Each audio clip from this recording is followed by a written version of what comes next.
Imagine a stranger who's 80 years old. What do you see?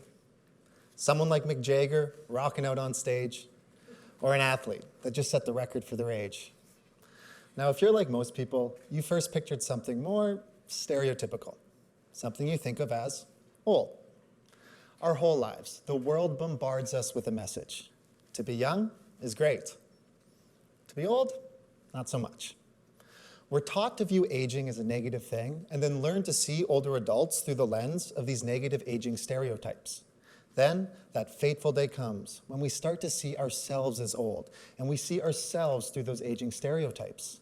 This is internalized ageism. It impacts 4 out of 5 older adults and it has severe consequences. It predicts increased depression, issues with memory, heart attacks, stroke, the list goes on, but here's the kicker. Internalized ageism has been shown to reduce lifespan by 7.5 years, nearly a decade. So, clearly, this is a problem that plenty of people have tried to solve, right? Well, no, hardly any research has looked for a solution. So for my thesis, I decided to do something about that. I created the Reimagine Aging program to reduce internalized ageism in older adults.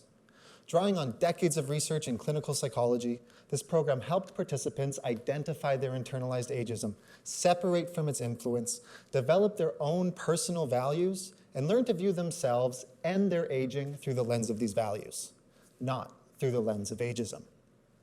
Now, over 150 older adults took part in this program, and it achieved its goal. It significantly reduced their internalized ageism. And not just by a little bit, but by a large degree, and maintained this at a follow-up months later. See, once participants shed this idea that they were too old or that aging had to be a bad thing, their lives opened up. They increased their physical activity, spent more time with friends and family, traveled to new countries, registered for graduate school, and one achieved his dream and tried stand-up comedy for the first time at the age of 78. This program substantially improved their lives. Now, thanks to this success, the provincial government has funded its ongoing implementation to older adults in person across the province and funded the development of a free online version that will be accessible across the world. You know, if I listed the consequences of internalized ageism, but said that they were the symptoms of some mysterious disease that impacted younger people, research and funding would flood towards a solution. But because this is internalized ageism, a problem that impacts older adults, ageism itself causes the problem to be ignored.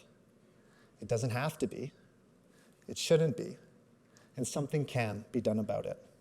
Thank you.